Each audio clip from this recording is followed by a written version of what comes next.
glory to the eternal living God. It is your brother Jehoshaphat Israel here early in the morning. Glory, glory. Peace and blessing and God mercy be found at your feet for this day, my brothers and sisters. We back. We blessed. We back here again on another day to glorify our God. Now, before I get into the message for today, I would just like to say that, it's not good to cast your pearls among swine. Some of the people you just need to leave alone because they're damn dogs and they're damn swine. You sitting up over there, you don't want to put none of your boundaries up. You sitting over there giving them people all your love, and at the whole time it's somebody out in the world that needs your love. When I put my love out on people and I see that they just don't want it, I leave them people alone, family.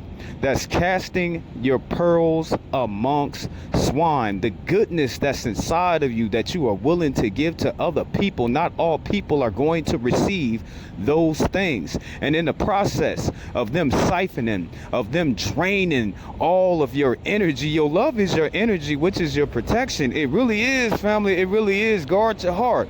And by you sitting there in the midst of those damn swines, them damn pigs, you're getting drained because you're giving all your love, all your power, all your grace, all your mercy, all your truth to the wrong people. Some of these people need your love to bring them back to life. They need your conversation. They need your patience. They need your observations on how you look at things different than the way than they perceive the same world that we all live in. So don't cast your pearls amongst swine. What does the rest of the scripture say? For they will turn around and tear your ass up. So is you gonna let it get that bad, brother? Sister, I'm talking to you. Is you gonna let it get that bad to where you just casting all your pearls amongst these swines, and then old girl gonna turn around and tear you up? Brother, I know. Is you gonna continue to cast your pearls amongst them damn dogs, and then for them to turn around and tear you up? I'll let you be the judge of that. Bringing all thoughts under submissions. People have the preconceived notion that demons, that they're fallen angels. They are not. Demons, they come from the Nephilim, the Nathal, the giants that were in the earth in the days of Noah before the great flood. The Nephilim, the Nathal, the Anaki, those people. You know what I'm saying? Those are demons. You know what I'm saying? Those are the real demons right there, the unclean, the familiar spirits.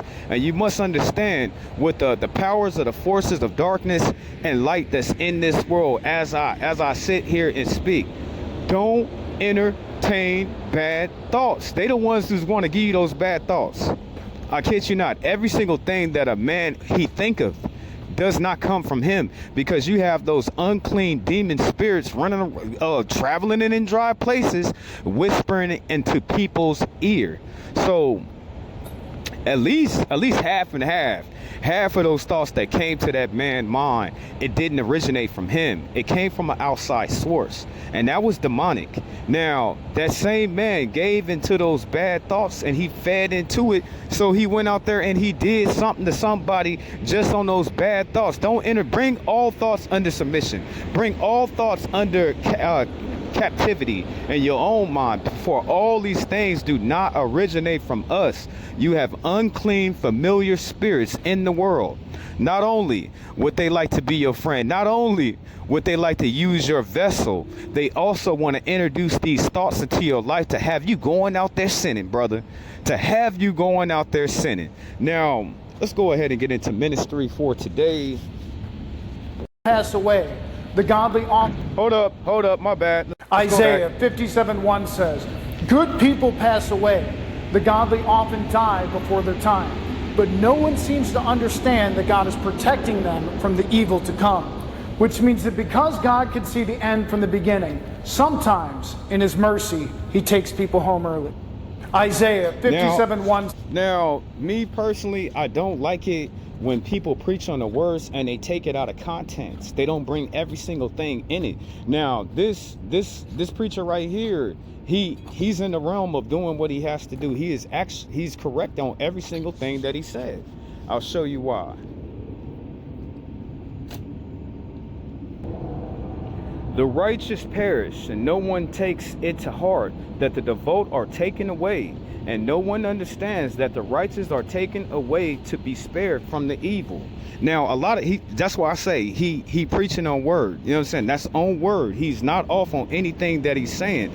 But then the scripture itself, a lot of people would disagree with God because they don't understand what that means. Now, the evil, every day has its evil of its own.